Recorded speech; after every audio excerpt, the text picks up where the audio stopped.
America and Israel இவங்க 2 பேரும் சேர்ந்து ஏன் ஈரானை தாக்குறாங்க? அதுவும் இவங்க ஃபஸ்ட் அட்டாக்ல ஒரு சுப்ரீம் லீடரை அட்டாக் பண்ணியிருக்காங்க. வாங்க என்னன்னு பார்க்கலாம். 1948 இஸ்ரேல்னு ஒரு நாடு உருவாகுது. ஆனால் அந்த ரீஜனில் இருக்க அரப் நாடு எல்லாமே பார்த்திங்கன்னா இஸ்ரேலுக்கு ஆப்போசிட்டாக தான் இருக்காங்க. ஆனாலும் இஸ்ரேல் ஈரான் இவங்க 2 பேருக்குமே ஒரு ஸ்மூத்தான ரிலேஷன்ஷிப் தான் இருந்திருக்கு. ஆனால் அரப் கண்ட்ரியில் எல்லாமே இஸ்ரேலுக்கு ஆப்போசிட்டாக தான் பண்ணுவாங்க.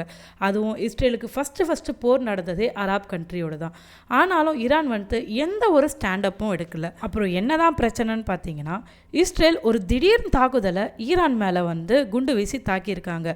அதுக்கப்புறம் ஈரான் இஸ்ரேல் மேலே தாக்குதலும் இஸ்ரேல் ஈரான் மேலே தாக்குதலும் இது அப்படியே கண்டினியூ தான் ஆகிட்டுருக்குது. இதுக்கு ஒரு ஸ்டாப்பிங் பாயிண்ட்டே இல்லாமல் இருந்துச்சு. இப்போ ரீசெண்டாக இஸ்ரேல் அவங்களுக்கு சப்போர்ட்டிங்காக ஒரு கண்ட்ரியை சூஸ் பண்ணியிருக்காங்க.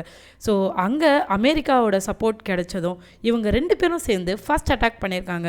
அந்த ஃபஸ்ட் அட்டாக்லேயே சுப்ரீம் லீடரை தாக்கி அவங்கள சாகடிச்சிருக்காங்க. அது யாருன்னு பார்த்தீங்கன்னா, ஈரானில் ஒரு supreme leader Ayatollah Ali Khamenei. இவருக்கு வயசு 86.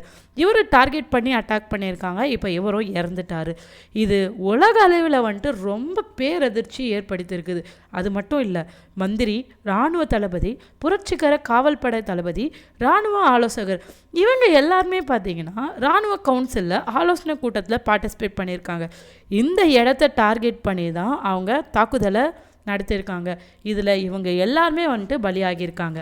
இதாவது பரவாயில்ல, காமேனி அவங்களோட மகன், மருமகள், பேரன் இவங்களை கூட விட்டு வைக்கல இவங்க 2 பேருமே. ஆனால் காமேனி மரணத்துக்கு மரியாதை செலுத்துறதுக்காக நாடு முழுவதும் 40 நாட்கள் அரசு துக்கம் அனுசரிக்கப்படும் என ஈரான் அரசு அறிவிச்சிருக்குது. அது மட்டும் இல்லாமல் 7 நாட்கள் அரசு விடுமுறையும் கொடுத்துருக்காங்க. ஈரான் மட்டும் இல்லைங்க, பல்வேறு நாடுகளில் உள்ள மக்களும் அழுதுட்டுருக்காங்க. இதில் ஸ்கூல் ஸ்டூடெண்ட்ஸை கூட விட்டு வைக்கல. நாடு முழுவதும் 100கணக்கான பேர் பலியாகியிருக்காங்க இந்த தாக்குதலில். இவங்களோட சுப்ரீம் லீடரையே தாக்கியிருக்காங்க. இப்போ ஈரான் சும்மா இருக்குமா? இந்த அதிர்ச்சியில் பார்த்திங்கன்னா ஈரான் கடுமையான பதிலடி நாங்கள் கொடுப்போம் அப்படின்னு சொல்லி சபதம் எடுத்திருக்காங்க. இந்த குற்றத்துக்கு கண்டிப்பாக பதிலடி கொடுக்காம நாங்கள் ஓய மாட்டோம். அதுவும் அமெரிக்கா, இஸ்ரேல் எங்ககிட்ட காலி. இதுக்கப்புறம் நாங்கள் நடத்த போகிற தாக்குதல் அவங்க ரொம்ப கஷ்டப்படுற மாதிரி இருக்கும். அதுவும் உயிர் பிச்சை கேட்குற அளவுக்கு பேரழிவு நாங்கள் கொடுப்போம் அப்படின்னு சொல்லிட்டு அந்த நாட்டு அரசு முடிவு செஞ்சுருக்கு. இதை பார்த்து அமெரிக்கா சும்மா இருக்குமா? அமெரிக்காவில் அதோ ட்ரம்ப் தான் நம்மளை சும்மா விடுவாரா அப்படின்னு பார்த்தீங்கன்னா, காமேனி மரணத்துக்கு நாங்கள் பெரிய பதிலடி நாங்கள் கொடுத்துட்டோம்.